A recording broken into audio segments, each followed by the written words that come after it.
Hello दोस्तों, start करते हैं आज की क्लास। देखिए, SICI के अंदर लगभग 32 क्वेश्चन हम ऑलरेडी कर चुके हैं। अलग अलग टाइप के हमने क्वेश्चन देखे हैं और मैंने बताया आपको कि किस किस तरीके से आपको प्रोसीड करना है, यानी DES कैसे लगाना है, MG कॉन्सेप्ट कैसे लगाना है, और ब्रेकअप जो हम करते हैं इंटरेस्ट का, तो इंटरेस्ट को किस तरीके से तोड़ के आपको लिखना है। आज स्टार्ट करेंगे नेक्स्ट क्वेश्चन यानी 33rd क्वेश्चन।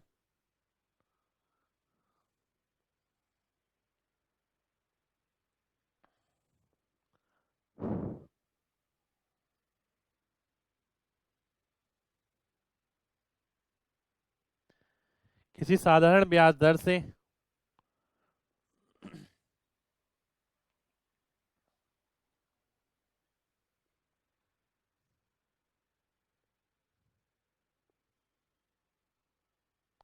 किसी निश्चित समय के लिए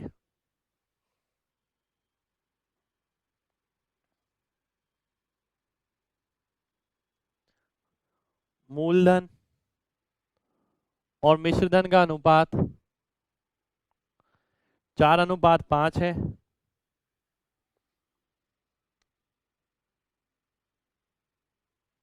3 साल बाद समान दर से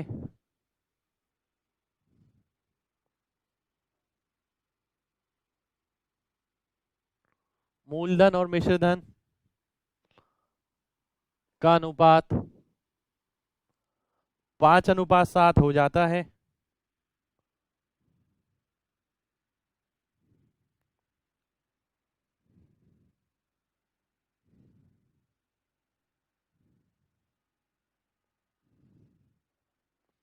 तो ब्याज दर होगा।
आइए देखते हैं। देखिए, अच्छा क्वेश्चन है।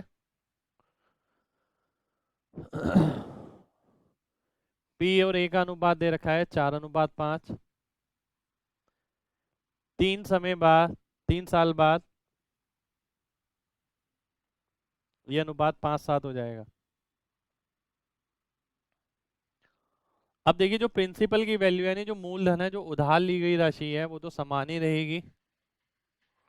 तो इसे 5 से गुणा करेंगे, इसे 4 से गुणा करेंगे, तो नया अनुपात क्या बन जाएगा? 20-25, 20-28।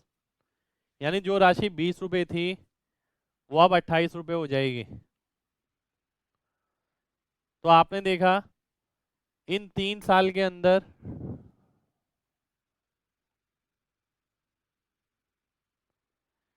3 रुपए का ब्याज मिला।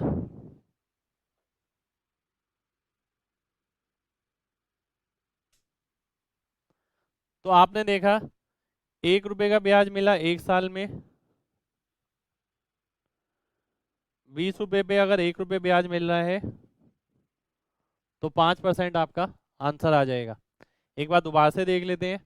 अगर मैं ध्यान से देखता हूँ, देखिए जो मूलधन है वो समान रहेगा।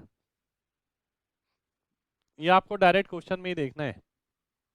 ये 20 हो गया, ये 25, ये 20 से 25 हो गया कुछ समय में, T समय में, वो हमें नहीं पता। बाद में वो कहता है कि इसी के 3 वर्ष बाद राशि 25 से 28 हो गई, यानी 3 रुपए बढ़ गए। 3 रुपए बढ़ गए 3 वर्ष के अंदर, तो 1 रुपया बढ़ेगा 1 वर्ष के अंदर। और 1 रुपए का इंटरेस्ट मिल गया कितने रुपए पर, 20 रुपए पर, तो 5% आपका आंसर हो जाएगा।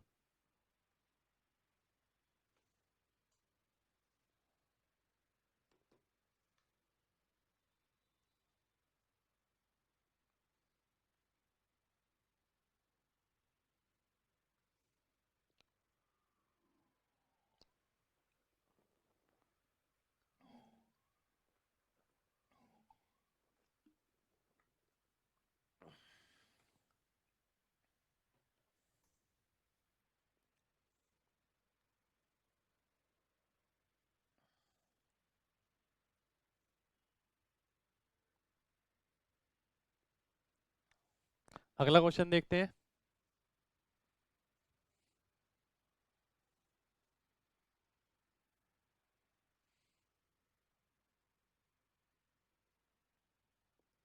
एक राशि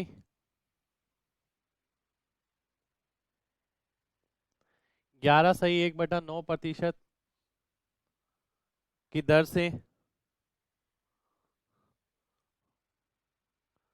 दूसरे वर्ष का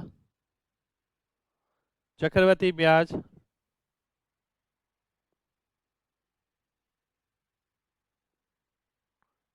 10 रुपए देती है, तो वह राशि होगी। देखिए सिंपल ही है क्वेश्चन। इस टाइप का क्वेश्चन हमने लास्ट क्लास में किया था।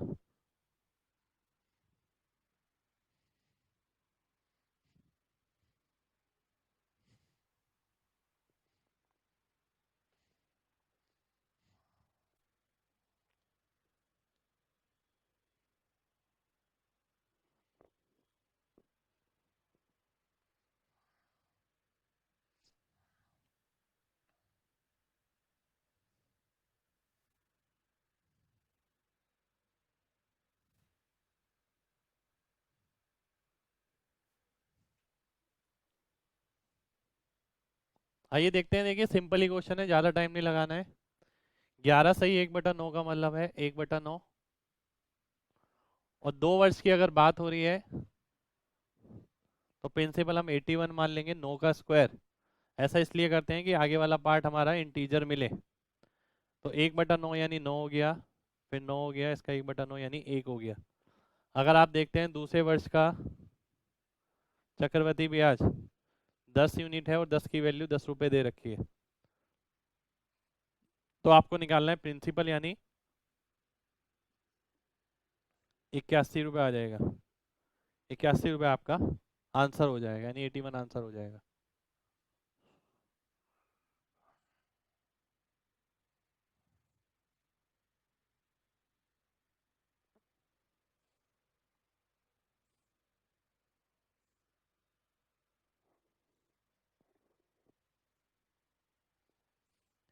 नेक्स्ट क्वेश्चन लिखते हैं। देखिए सिंपल क्वेश्चन था ये, इसमें ज़्यादा कुछ करने वाला नहीं था।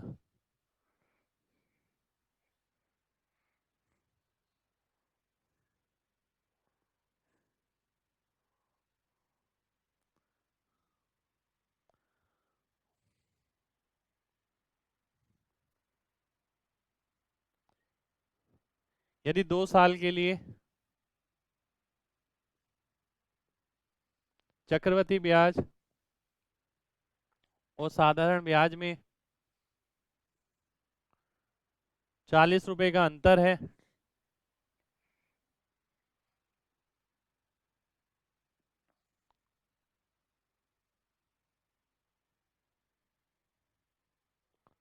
यदि ब्याज दर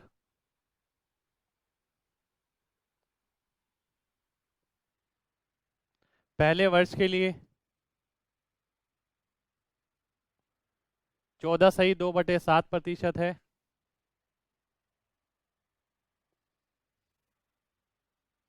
और दूसरे वर्ष के लिए 11 सही 1/9% है,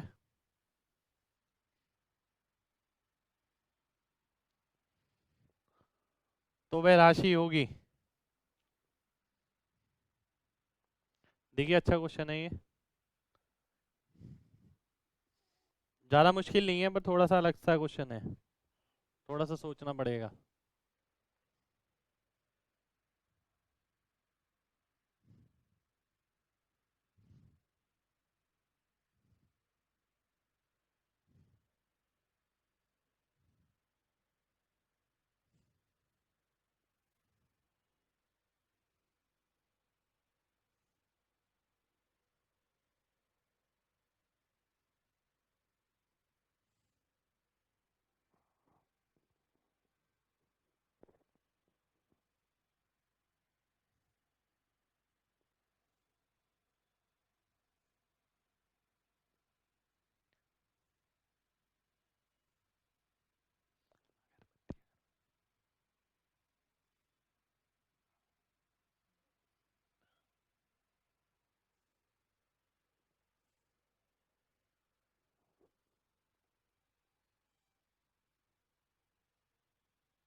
आइए देखते हैं।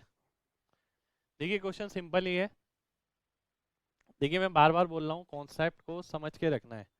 अगर कॉन्सेप्ट हमने एक बार समझा हुआ है ना, तो देखिए बिल्कुल भी दिक्कत नहीं होगा एग्जाम के अंदर भी, और जब हम बुक में क्वेश्चन कराएंगे उसमें भी। तो कॉन्सेप्ट को बिल्कुल ध्यान रखना है। अगर मैं देखता हूँ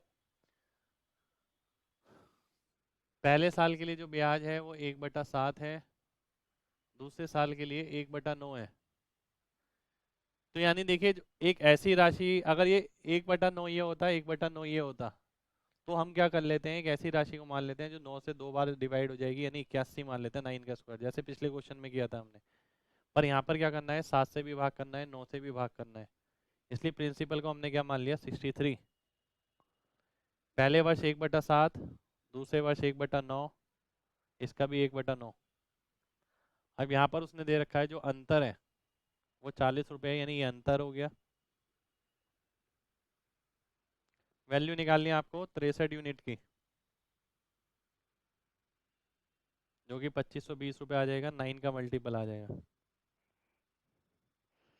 ये चीज मैं डायरेक्ट भी देख सकता था। देखिए एक ऐसी राशि जो 9 और 7 से भाग हो पाए, क्योंकि ये जो वैल्यू देखता हूँ मैं वो इंटीजर है। अगर ये वैल्यू इंटीजर होती है तो आपको पता है क्या होता है, ये वाला वैल्यू जो होगा 9 और 7 से सीधा भाग होगा। जैसे 9 का स्क्वायर से वो सीधा भाग होगा, भाग होने का मतलब ही यही है कि जो आंसर है वो इंटीजर फॉर्मेशन में आए। तो आपने देखा 9 और 7 से भाग होने वाला ऑप्शन सीधा सी ऑप्शन, तो सी ऑप्शन आपका आंसर हो जाएगा। तो डायरेक्ट भी हम कर सकते थे और कॉन्सेप्ट इस तरीके से भी लगा सकते हैं।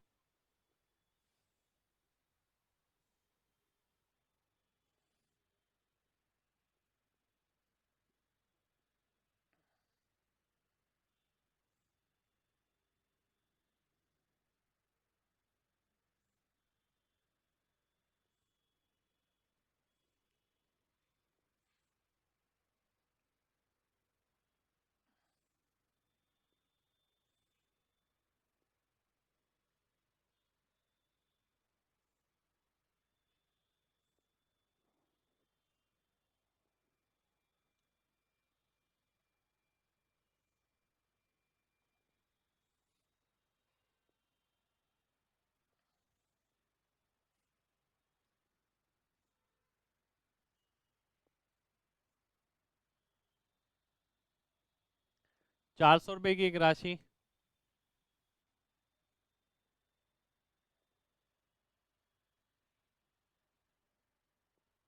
2 साल में चक्रवृद्धि ब्याज से 441 हो जाती है,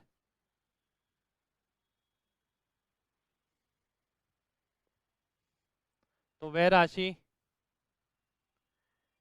कितनी हो जाएगी।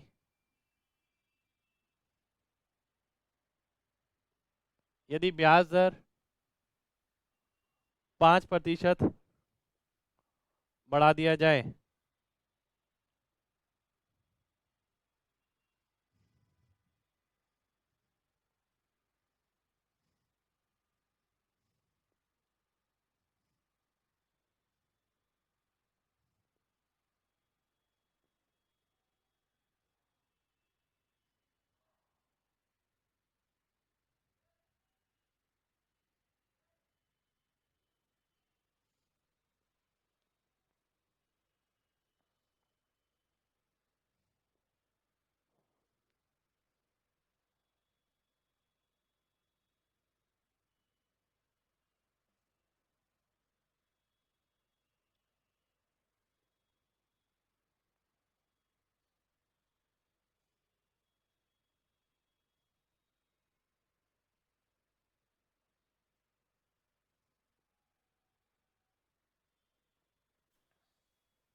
देखिए बेसिक सही क्वेश्चन है, ज़्यादा मुश्किल क्वेश्चन नहीं है। अगर हम ध्यान से देखते हैं, 400 रुपये से राशि 441 हो जाती है। अगर 2 साल की बात हो रही है तो हम सीधा रूट कर देंगे, 3 साल की बात होगी तो क्यूब रूट कर देंगे। ये 20 आ गया, ये 21 आ गया। यानी मैं देखता हूँ 5% की रेट आ गई, क्योंकि 1 रुपये इंटरेस्ट हो गया। ये देखिए फॉर्मूले से ही आता है, A/P, अगर मैं देखता हूँ 1+R/100 इसकी पावर n, और n हटा दूंगा तो n यहाँ पर आ जाएगा, और n की वैल्यू अगर 2 है तो ये रूट हो जाएगा, 3 है तो क्यूब रूट हो जाएगा। तो इससे आप डायरेक्ट लिख सकते हैं। अब आपने देखा 5% रेट है और 5% बढ़ गया यानी 10 हो गया, तो 400 रुपये की राशि 10% के हिसाब से 2 साल में कितनी होगी? 2 साल का रेट आपको पता है 21%, तो 84 रुपये ब्याज मिल जाएगा, 484 हो जाएगा। नहीं तो हम ये भी देख सकते हैं कि 10% अगर अब रेट हो गया तो आंसर जो है 11 का मल्टीपल आएगा। 11 का मल्टीपल अगर हम देखते हैं 484, ए ऑप्शन आपका आंसर हो जाएगा। यानी बिल्कुल बेसिक सही क्वेश्चन है, ज़्यादा मुश्किल क्वेश्चन नहीं था ये।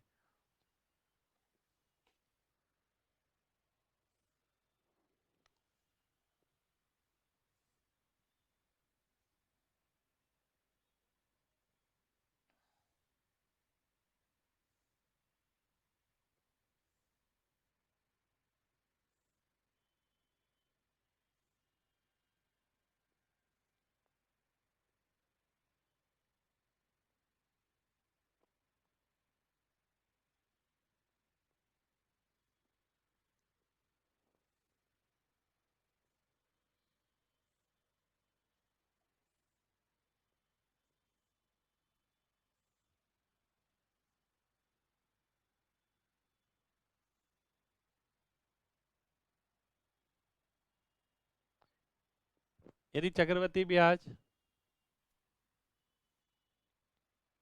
और साधारण ब्याज में समान दर से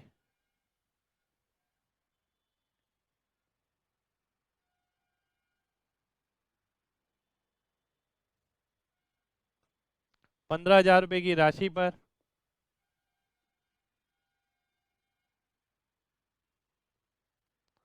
2 साल का अंतर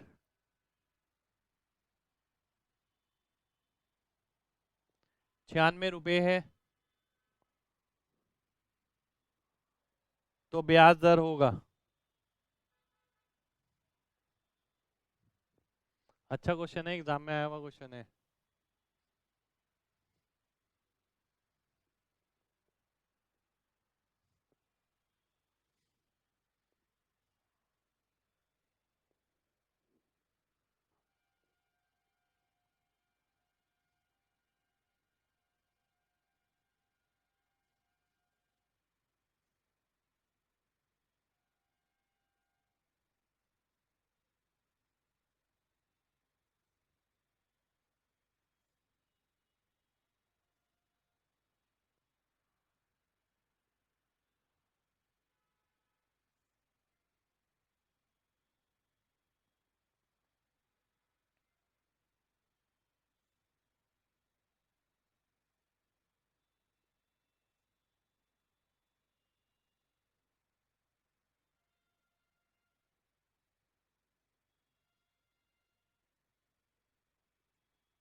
आइए देखते हैं ध्यान से।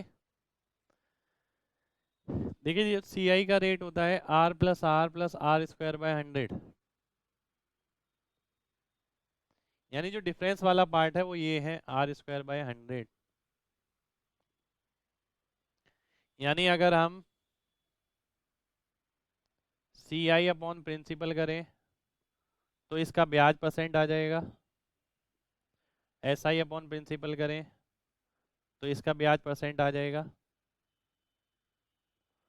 और जो इन दोनों में अंतर है वो किसका है? R² / 100% का। तो इसका जो अंतर आता है CI - SI on P into 100, ये आ जाएगा आर स्क्वायर। ठीक है, यानी जो अंतर दे रखा है 96 रुपये का, 15,000 पे, इससे आपको ये पता लग जाएगा कि 0.64% का अंतर है। 0.64% का अंतर है। 0.64% का अंतर कब आ सकता है? जब रेट की वैल्यू 8% हो, तो 8% आपका आंसर आ जाएगा, यानी ये ऑप्शन आपका आंसर हो जाएगा। एक बात दोबारा से समझते देखिए, ज़्यादा फॉर्मूले में नहीं जाना है। अगर मैं बोलता हूँ 15,000 रुपये प्रिंसिपल है, उस पर कुछ इंटरेस्ट मैंने दे दिया कि इतना इंटरेस्ट मिल रहा है सीआई से, आप डायरेक्ट परसेंट निकाल सकते हैं। अब मैं बोला एसआई है, तो भी आप डायरेक्ट परसेंट निकाल सकते हैं। अब आप अंतर अगर निकालते हैं तो उस परसेंटेज में भी अंतर आ जाएगा, यानी जो चीज़ मैंने यहाँ लिखी, तो परसेंटेज में अंतर कितने परसेंट का हो गया? 0.64 का। 0.64% की वैल्यू हो गई आपकी आर स्क्वायर बाय 100।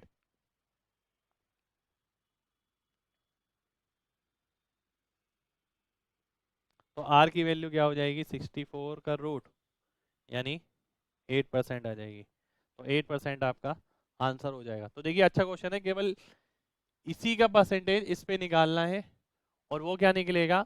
अंतर निकलेगा कि वो अंतर कितना होता है। तो अंतर आपने देखा 0.64% का निकला। 64 कैसे आ सकता है? 8 के साथ आ सकता है, तो 8 आपका आंसर हो जाएगा।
यदि किसी राशि में,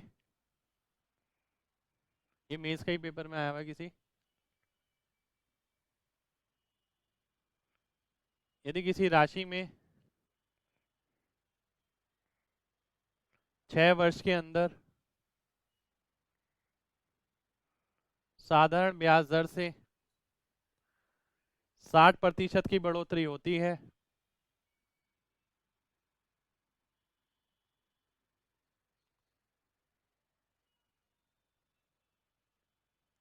तो 12,000 रुपये की राशि पर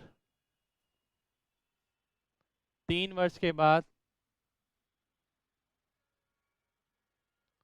समान दर से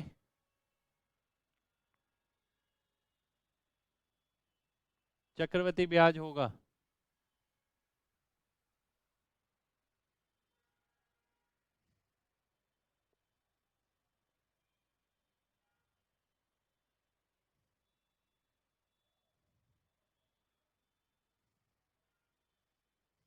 शायद 16 में इसका ही क्वेश्चन है ये।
आइए देखते हैं। देखिए बात को ध्यान से समझना है, 6 साल के अंदर 60% इंटरेस्ट मिल रहा है, तो यानी 1 साल के अंदर 10% इंटरेस्ट मिलेगा, क्योंकि साधारण ब्याज की बात हो रही है। तो 10% रेट है, 3 वर्ष के अंदर 12,000 रुपये की राशि पर 33.1% ब्याज मिल जाएगा। यानी डायरेक्ट परसेंटेज हमें याद है 33.1 3 साल के लिए, 2 साल के लिए 21%। ये ध्यान ही रखना है, काफ़ी सारी चीज़ें ऐसी हैं जो ध्यान रखनी पड़ेंगी आपको। अब आप ये कैलकुलेट कर सकते हैं। देखिए कैलकुलेट करने के लिए ज़रूरी नहीं है मल्टीप्लाई किया जाए, आप डीएस लगा सकते हैं। ये 7 हो गया, 7 या 21 यानी 3 हो गया। ये 3 नहीं है, ये 3 नहीं है, ये 3 नहीं है, ये 3 आ जाएगा। उसके साथ साथ मैं ये देख सकता हूँ, अगर देखिए अगर 30% होता तो 3600 हो जाता, तो 3600 से तो ज़्यादा ही है। और 6000 नहीं हो सकता, 6000 तो यानी 50% हो गया।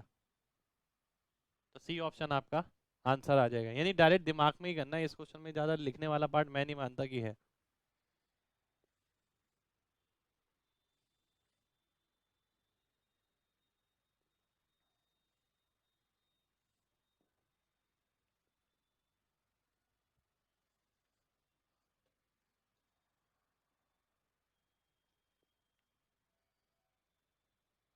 एक राशि को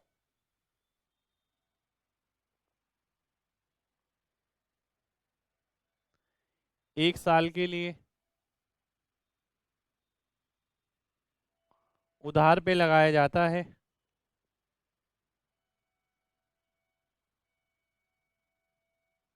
एक दूसरी राशि को 2 साल के लिए उधार पे लगाया जाता है,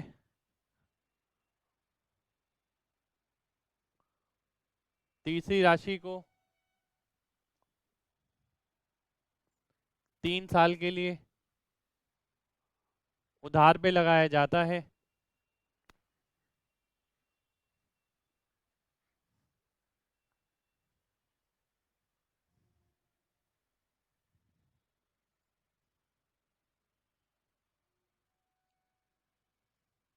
यदि प्रत्येक को 8% चक्रवृद्धि ब्याज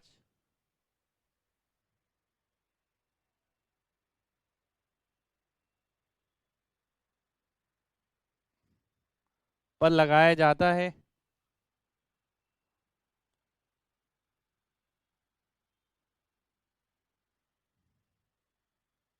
यदि प्रत्येक राशि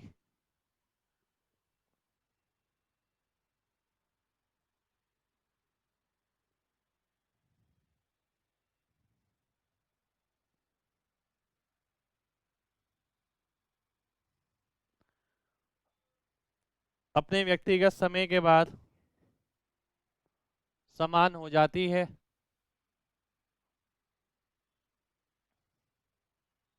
तो पहली, दूसरी और तीसरी राशि का अनुपात होगा।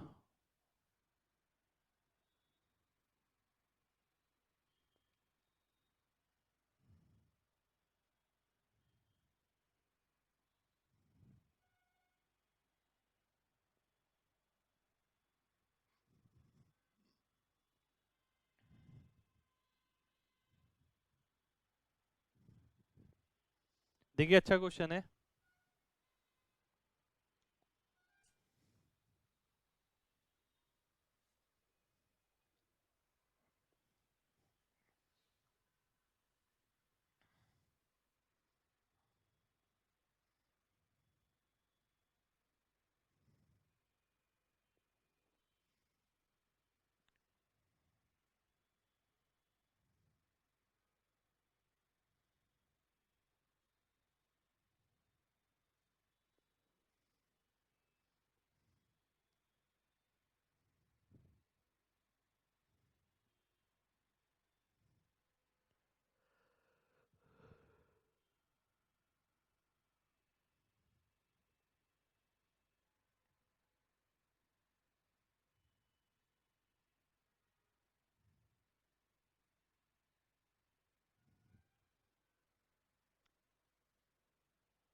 आइए ध्यान से देखते हैं। देखिए अच्छा क्वेश्चन है ये काफी।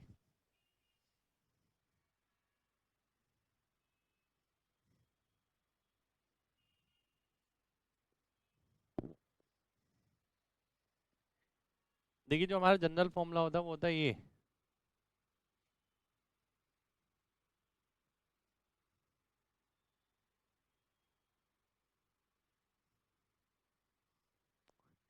फॉर्मूला हो जाता है।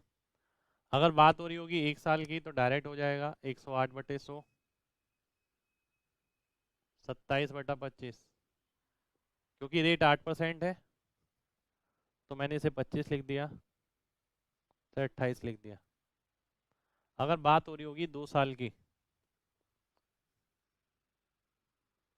तो ये हो जाएगा,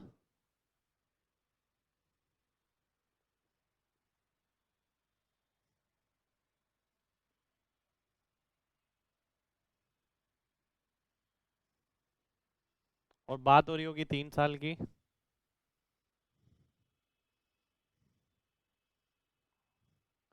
तो ये हो जाएगा। इस तरीके से बन जाएगा ये।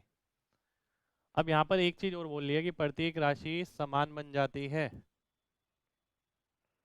तो ये वाली जो वैल्यू है वो सेम होगी। तो उसके लिए क्या करना पड़ेगा, इसे 27 से गुणा, तो ये भी 27 से गुणा होगा। इसे 2 बार 27 से गुणा, तो ये भी 2 बार 27 से गुणा होगा। अब देखिए अनुपात निकालना है हमें इसका, प्रिंसिपल का।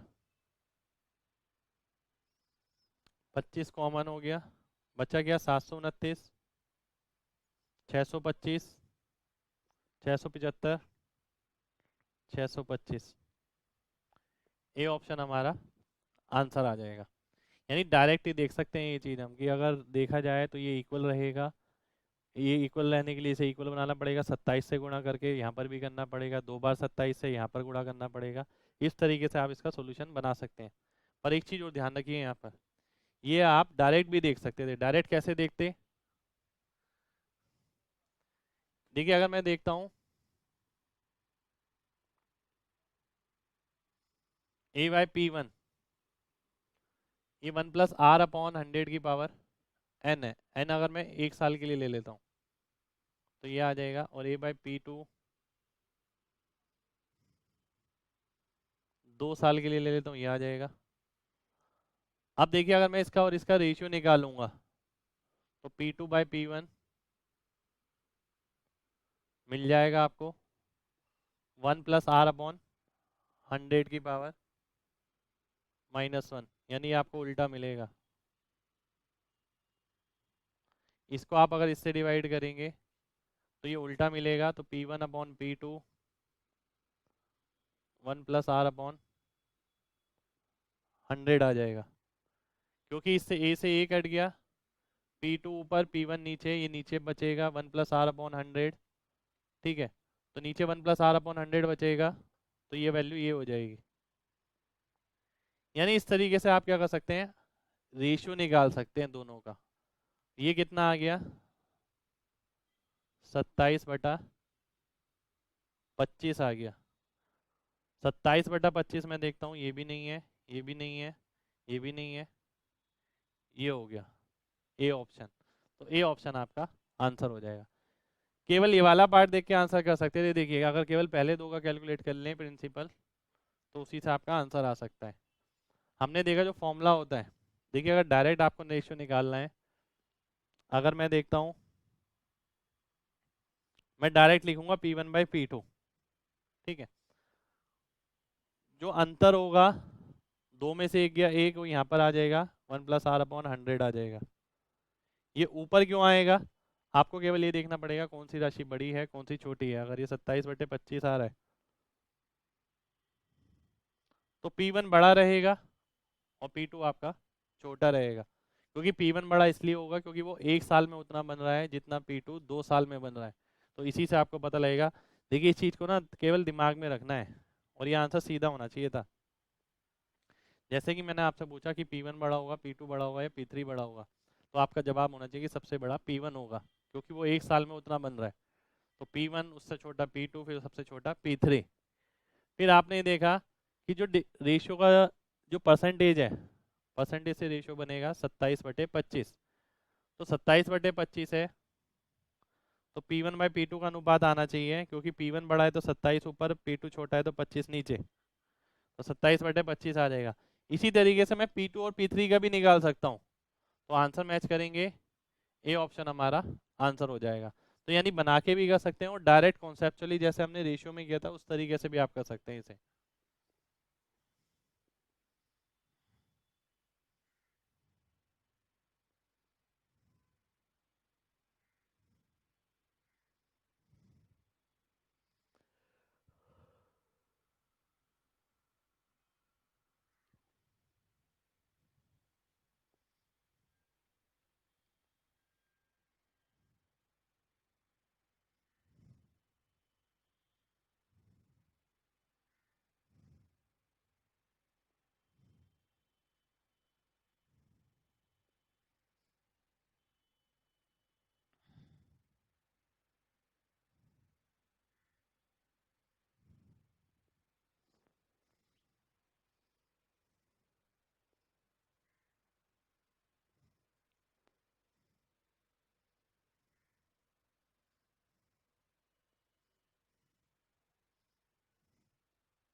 10,230 रुपये की राशि को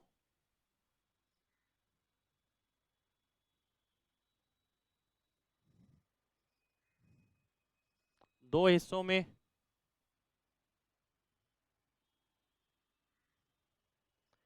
इस तरीके से बांटना है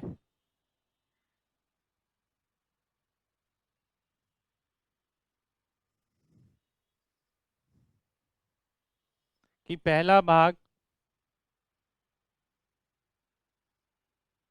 10 साल बाद उतना हो जाएगा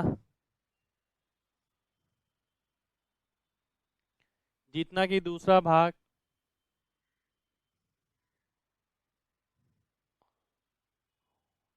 7 साल बाद होगा। यदि ब्याज दर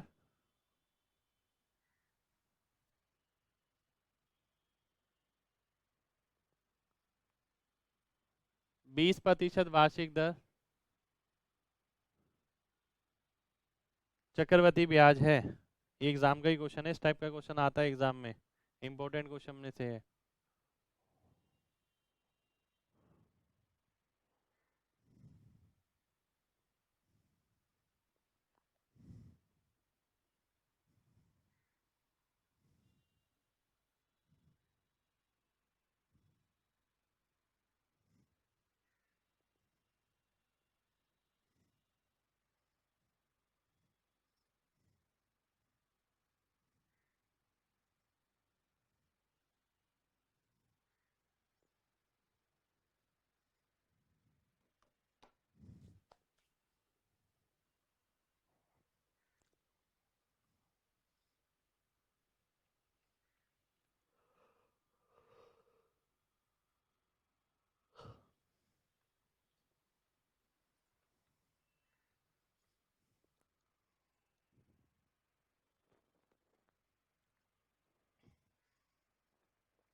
देखिए अच्छे क्वेश्चन में से है ये, ध्यान से आपको समझना है।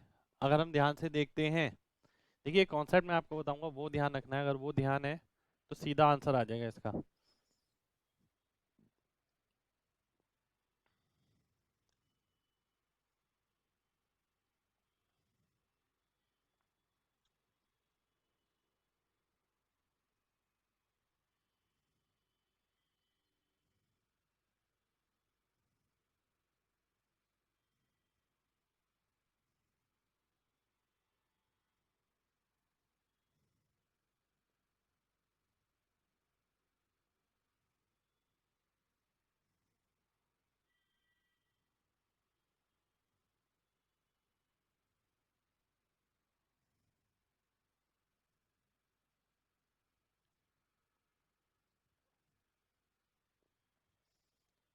देखिए ये आ जाएगा, P1 अगर पहली राशि है और P2 दूसरी राशि है, पहली N1 साल के लिए है, दूसरी N2 साल के लिए है। अगर मैं P2 बाई P1 निकालता हूँ, ये आ जाएगा। A को इक्वेट करना है, दोनों जगह A की वैल्यू सेम रहेगी क्योंकि अमाउंट सेम दे रखा है। यानी इसके अंदर सबसे पहली चीज अगर मैं देखता हूँ, सबसे पहली चीज अगर मैं आपसे पूछता हूँ कि भाई P1 बड़ा होगा या P2 बड़ा होगा, एक राशि 10 साल बाद उतनी हो रही है जितनी दूसरी राशि 7 साल बाद हो रही है, तो सीधी सी बात है दूसरी राशि आपकी बड़ी होगी और पहली राशि छोटी होगी। P2 बड़ा होगा P1 से। उसके बाद अब मैं बोलता हूँ 20% रेट है, 20% का मतलब हो गया 1/5, क्योंकि यहाँ पर 100 प्लस आ रहा है, तो यानी 6/5 हो गया। अब मैं 6 किसके साथ लिखूं, जो चीज़ बड़ी होगी उसके साथ 6 लिखा जाएगा। अगर P1 बड़ा होता तो मैं 5/6 लिख देता। अब मैंने आपसे बोला कि N1 माइनस N2 यानी 10 और 7 में अंतर कितना हो गया, 3 का। तो ये हमने पावर लगा दी, तो ये आपको डायरेक्ट रेशियो मिल जाएगा। अब आपने देखा जो P2 है 216 125, P2 के अंदर 9 आ रहा है, 9 का मल्टीपल मिलेगा आपको। 9 का मल्टीपल सी ऑप्शन में है, सी ऑप्शन आपका आंसर हो जाएगा। यानी कई बार देखिए ऐसा भी होता है कि चीज़ पता भी है आपको, पर उसके बाद भी आप क्या कर रहे हैं, ये हमें पता लग गया, अगर हम ऑप्शन नहीं देखते हैं तो क्या करेंगे, इसके अंदर आपको ये करना पड़ेगा।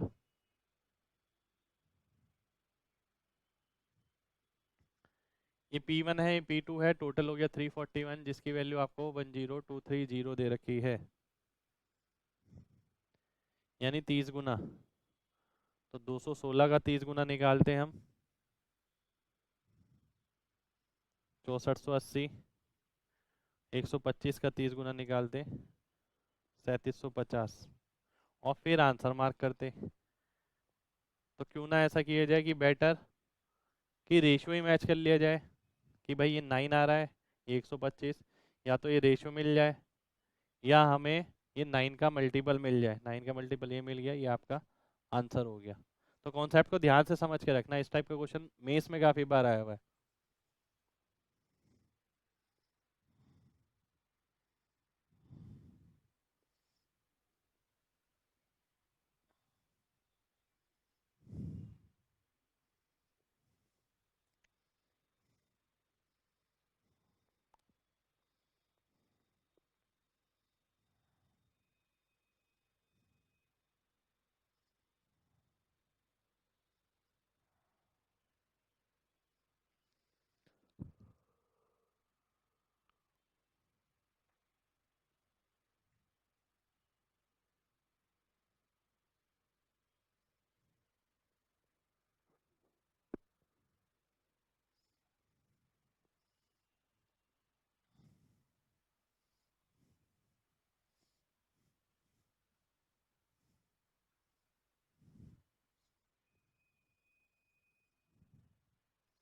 6000 रुपये की एक राशि पर 3 साल के लिए 5% वार्षिक दर, 6000 रुपये की एक राशि पर 5% वार्षिक दर से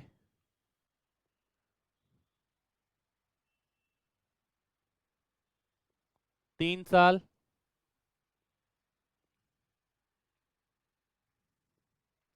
और 2 साल का चक्रवृद्धि ब्याज में अंतर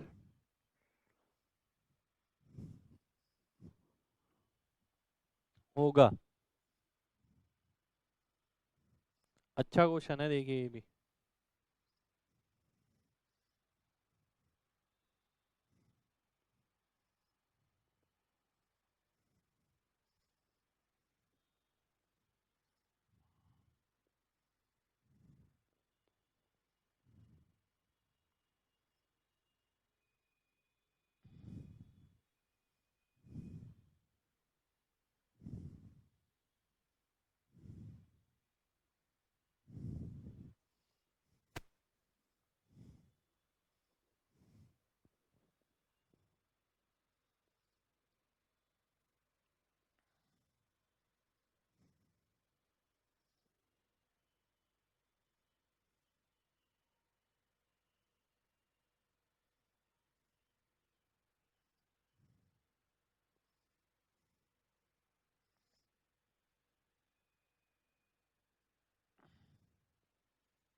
आइए देखते हैं।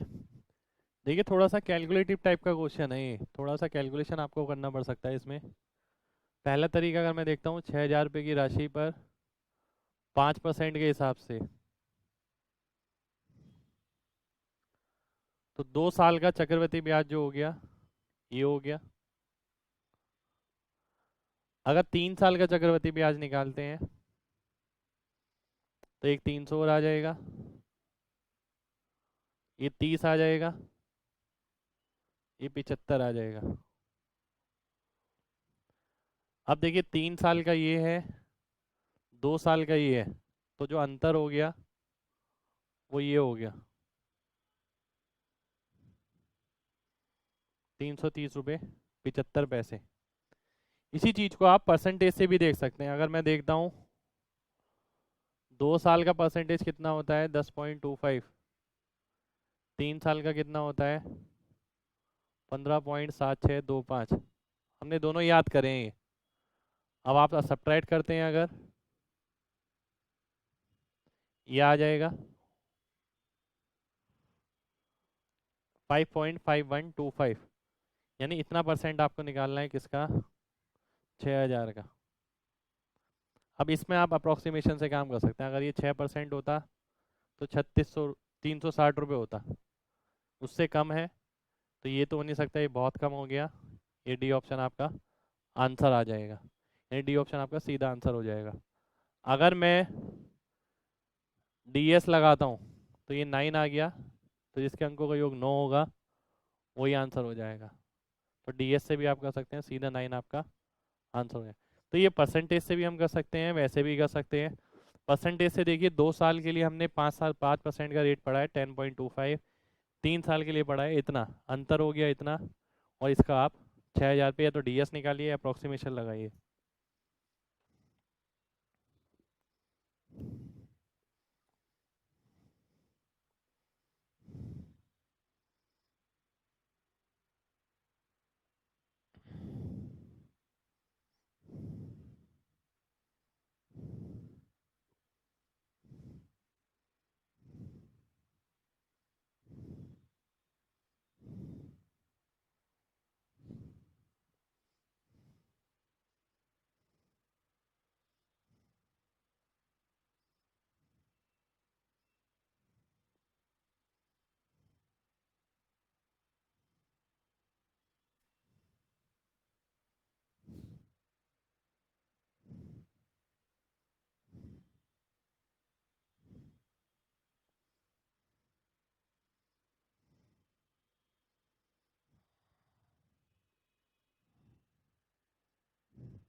7,000, ये सीरियल 14 का क्वेश्चन है मेंस का।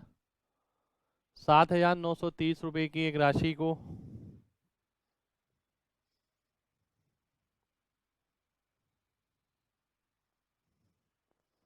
3 हिस्सों में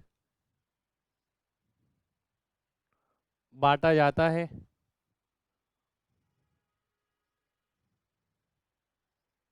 और 5% साधारण ब्याज से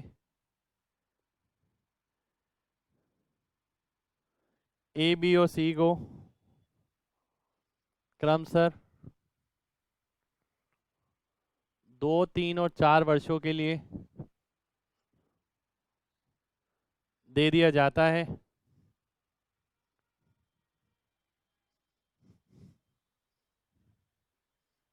यदि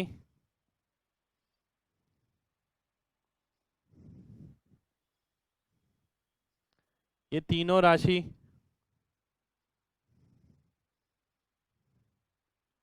अपने व्यक्तिगत समय के बाद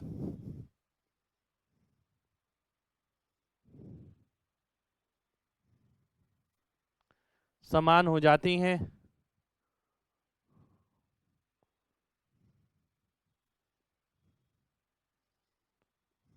तो ए को मिलने वाली राशि थी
देखिए अच्छा क्वेश्चन है, काफ़ी इसे ध्यान से देखना है।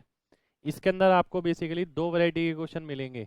एक क्वेश्चन ऐसा होगा जिसमें ये बोला होगा कि इतने समय बाद इनका इंटरेस्ट सेम हो जाता है, यानी ब्याज समान हो जाता है। और एक क्वेश्चन इस टाइप का है, ये बोल रहे हैं यहाँ पर राशि समान हो जाती है। दोनों क्वेश्चनों में फ़र्क क्या होगा, आइए देखते हैं। देखिए जैसा कि रेट दिया हुआ है 5% SI है, ABC को देना है अगर क्वेश्चन में होता कि इंटरेस्ट सेम हो जाएगा तो इसका मतलब हो गया कि 10% ए का,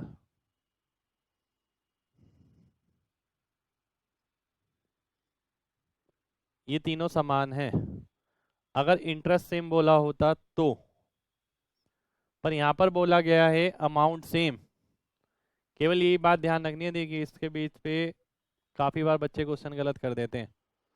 अमाउंट का मतलब हो गया 110 ए का,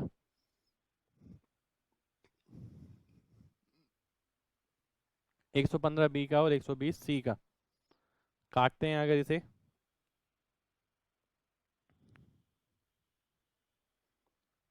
ये हो जाएगा। यानी अगर मैं ए अनुपात बी अनुपात सी निकालता हूँ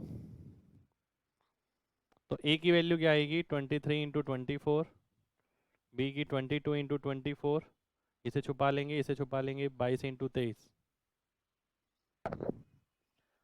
अब देखिए इतना सब कुछ ना डिटेल में जाने की जरूरत नहीं है इसके अंदर। अगर मैं ध्यान से आपको एक बहुत ध्यान से एक बात समझाता हूँ। अगर आप एक सीधी सी बात देखें कि वैल्यू निकालनी है ए की वैल्यू में 23 आएगा ही आएगा और 24 भी आएगा ही आएगा। ए की वैल्यू में 23 24 आ रहा है तो आंसर में 23 और 24 का मल्टीपल मिलेगा।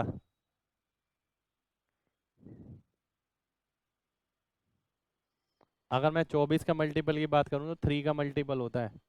3 का मल्टीपल ये नहीं है ये नहीं है ये नहीं है, ये आंसर हो जाएगा। 23 का मल्टीपल भी केवल ये आंसर हो जाएगा। तो mg कॉन्सेप्ट लगा के आप इसे सीधा आंसर कर सकते हैं। अदरवाइज आपको ये बनाना पड़ेगा कि भाई ये कैलकुलेशन करा ये कैलकुलेशन करा ये कैलकुलेशन करा।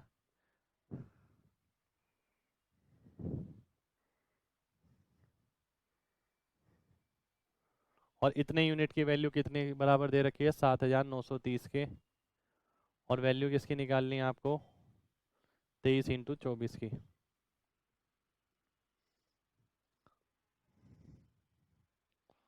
हाँ मैं एक काम जरूर कर सकता हूँ कि अगर कैलकुलेशन करनी है तो डीएस का कॉन्सेप्ट जो आपको पढ़ाया गया है उसका केवल यही इस्तेमाल है कि काफ़ी जगह आप कैलकुलेशन छोटी कैसे कर सकते हैं। देखिए कॉन्सेप्ट के साथ ही डीएस लगाया जाता है, ऐसा नहीं है कि कॉन्सेप्ट नहीं पता और आप डीएस लगा लेंगे, और ऐसा भी नहीं है कि डीएस नहीं पता तो आप कॉन्सेप्ट से ही खाली जल्दी आंसर निकालेंगे। दोनों चीज़ें पता होनी जरूरी हैं। अगर मैं डीएस का कॉन्सेप्ट लगाता हूँ इसके अंदर, अगर देखिए मैं इसका डीएस देखता हूँ, अंकों का योग 5 6 30 यानी 3, 4 6 24 यानी 6, 6 और 3 9 तो कट ही गया, बचा इसका 4 पंजे 20 यानी 2।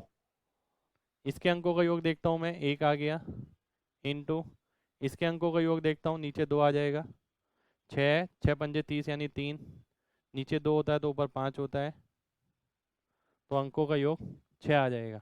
यानी जिसके अंकों का योग 6 होगा वही ऑप्शन आपका आंसर हो जाएगा। आप देख सकते हैं डी ऑप्शन, इसके अंकों का योग 6 है। तो यानी इससे क्या फ़ायदा हुआ, इससे ये फ़ायदा हुआ जो आपकी इक्वेशन बनी थी ना ये इतनी बड़ी, ये पूरी आपको मल्टीप्लाई करके इंडिविजुअली निकाल के वैल्यू निकाल के फिर नहीं करना पड़ेगा।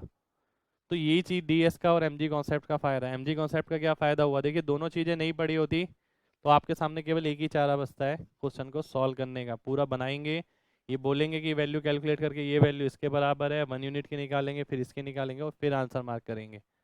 और एमजी कॉन्सेप्ट हमें पता था तो देखिए मैं यहाँ से ही देख सकता था कि जो ए की वैल्यू आएगी, हमें पता है कैसे निकालते हैं, ये छुपा के इन दोनों को गुणा कर देते हैं 23 × 24, तो उसमें 23 भी आएगा 24 भी आएगा, और जो 23 है वो सभी में नहीं आ सकता, इसमें आएगा इसमें तो आएगा ही नहीं, तो टोटल में भी 23 नहीं होगा, तो आंसर का मल्टीपल 23 में होगा ही होगा और 24 का भी होगा ही होगा, यानी डी ऑप्शन आपका आंसर आ जाएगा।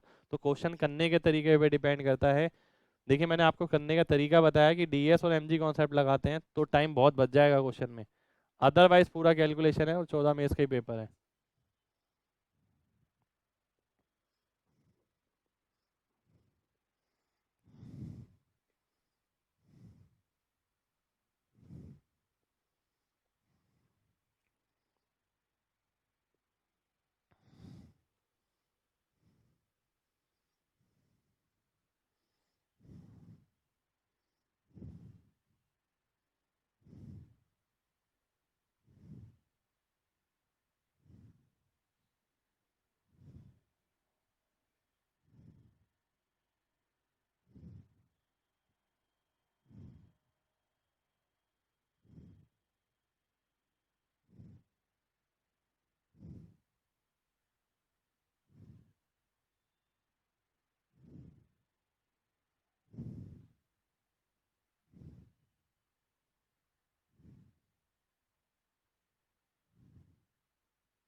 आइए अगला क्वेश्चन लिखते हैं।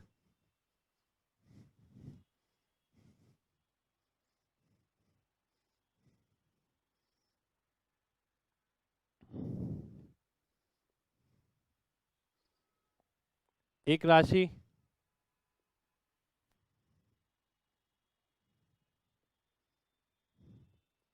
किसी साल किसी ब्याज दर से चक्रवृद्धि ब्याज से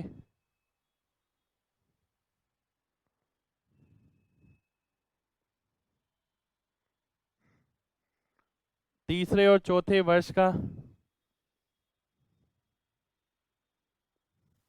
चक्रवृद्धि ब्याज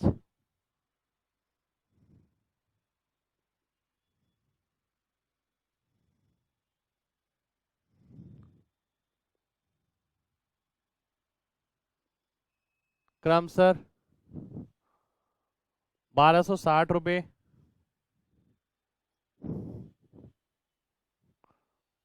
और 1512 रुपये देती है। देखिए तीसरे और चौथे वर्ष का है, 3 और 4 साल का नहीं है, ध्यान दीजिएगा इस पे। तो वह राशि होगी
देखिए आइए ध्यान से समझेंगे इस चीज को।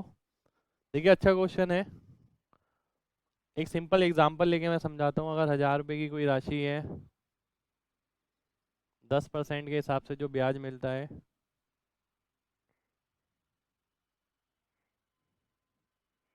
ये इस तरीके से बन जाता है। अगर आप ध्यान से देखें, यहाँ वाली राशि में और यहाँ वाली राशि में जो एक्स्ट्रा है वो ये है, और ये क्या है, ये पिछली राशि पे ब्याज है 10%।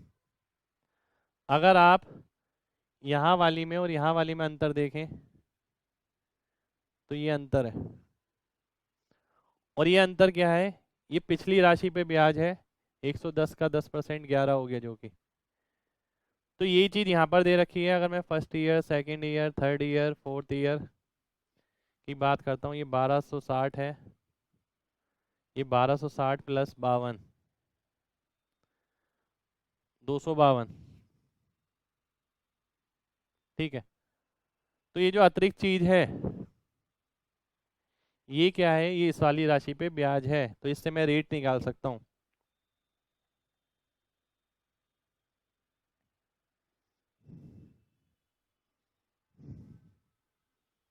यानी 20% का ब्याज आ गया, 20% रेट हो गया, पर आपको सम निकालना है। अब देखिए 20% अगर रेट हो गया 1/5, अगर मैं 3 साल की बात करता हूँ 125 प्रिंसिपल मान लेता हूँ,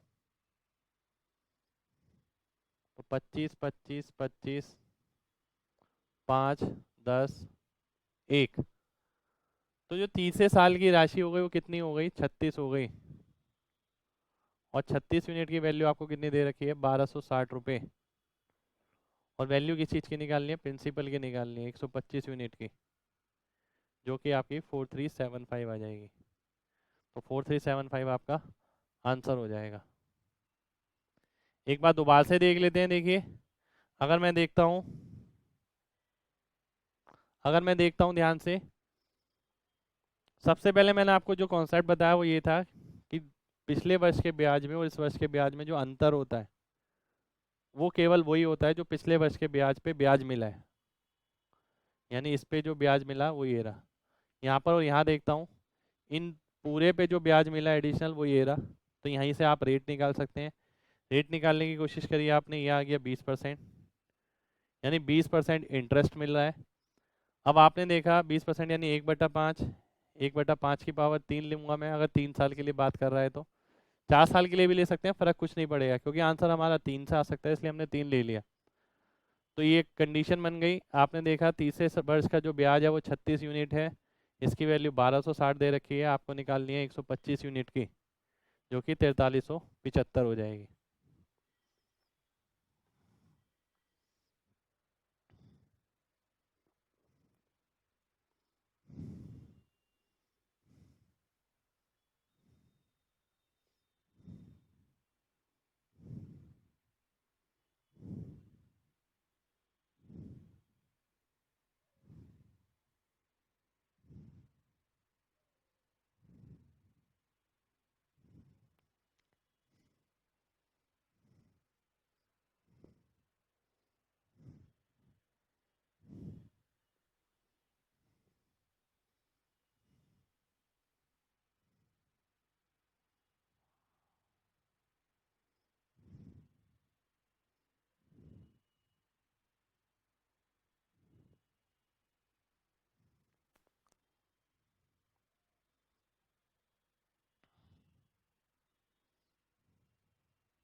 या राजू किसी बैंक के साथ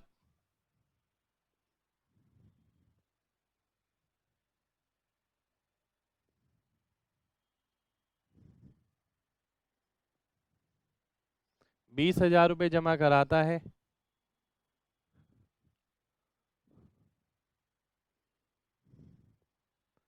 यदि ब्याज दर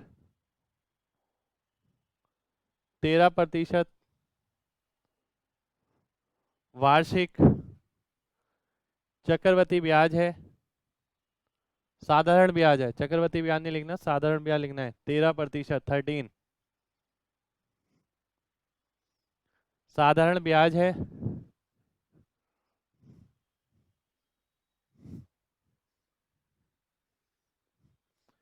जो कि अर्धवार्षिक लागू है,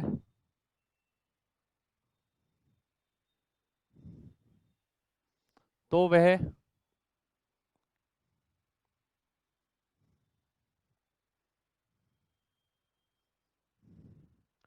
42 महीने बाद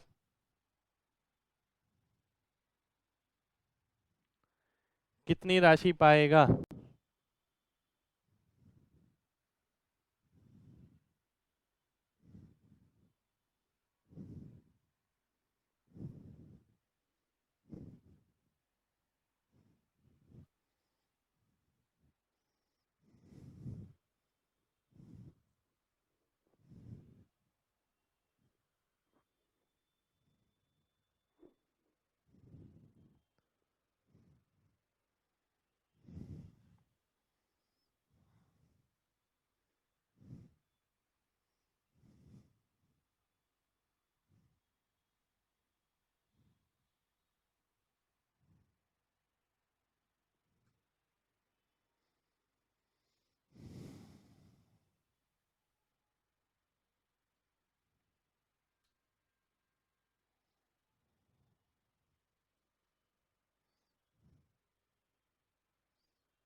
आइए देखते हैं। देखिए क्वेश्चन इजी है, क्वेश्चन ज़्यादा मुश्किल नहीं है। सबसे पहली बात जो आपको ध्यान रखनी है वो ये कि साधारण ब्याज में चाहे आप हाफ ईयरली कैलकुलेट करें, चाहे फुल ईयर कैलकुलेट करें, चाहे क्वार्टर ईयर कैलकुलेट करें, इंटरेस्ट का रेट फर्क नहीं पड़ता है। यानी जैसे आप कंपाउंड इंटरेस्ट में हाफ कर देते हैं तो सिंपल इंटरेस्ट में वैसा करने की ज़रूरत नहीं है। यहाँ पर आप सीधा सीधा लेंगे। देखिए ऐसा इसलिए भी है क्योंकि अगर आप देखते हैं सिंपल इंटरेस्ट में इंटरेस्ट पे इंटरेस्ट नहीं मिलता है और कंपाउंड इंटरेस्ट में इंटरेस्ट पे इंटरेस्ट मिलता है, इसलिए वहाँ फ़र्क पड़ता है और यहाँ फ़र्क नहीं पड़ता। इंटरेस्ट क्या होता है? Principal into rate into time, यानी ये चीज़ आपको कैलकुलेट करनी है बेसिकली देखा जाए तो। ये क्या है? इंटरेस्ट है। अगर देखिए अगर मैं बात करता हूँ आपसे कि भाई अगर आंसर जो इंटरेस्ट का आएगा वो 13 का भी मल्टीपल होगा और 7 का भी मल्टीपल होगा, ये आप डायरेक्ट ही देख के सोच सकते थे। क्योंकि रेट में अगर 13 आ रहा है और टाइम में अगर 7 आ रहा है तो इंटरेस्ट में 13 और 7 जरूर आएगा। अब आपने देखा यहाँ पर आपको अमाउंट दिया हुआ है, अगर मैं इसमें से प्रिंसिपल घटा देता हूँ तो ये इंटरेस्ट आ गया, यानी मैंने 20,000 घटा दिया इसके अंदर से। अब आपको देखना है ऐसा ऑप्शन जो 13 और 7 से भाग हो सके। मैं देखता हूँ ये 13 से तो हो रहा है, 7 से नहीं हो रहा। 13 से भी हो रहा है, 7 से भी हो रहा है, ये दो ऑप्शन घट गए। बी ऑप्शन आपका आंसर हो जाएगा। यानी केवल हमें इंटरेस्ट देखना था। इंटरेस्ट के अंदर आपने देखा रेट है, रेट के अंदर 13 है, टाइम है, टाइम के अंदर 7 है, तो इंटरेस्ट के अंदर 13 और 7 दोनों होंगे। पर यहाँ ऑप्शन में हमें क्या दे रखा था? अमाउंट दे रखा था, और अमाउंट से अगर इंटरेस्ट निकालना है तो प्रिंसिपल घटाना पड़ेगा, जिसके लिए मैंने प्रिंसिपल घटा दिया, 20,000 घटा दिया तो केवल ये इंटरेस्ट बचा। तो अब मैंने चेक कर लिया कौन सा ऑप्शन ऐसा है जो 13 और 7 से भाग होगा। बाकी कैलकुलेशन करना चाहें तो कैलकुलेशन भी आप कर सकते हैं। तो देखिए आज की क्लास में हम इतना ही करेंगे, बाकी आगे नेक्स्ट क्लास में करेंगे। अब आप नोट कर सकते हैं इसे।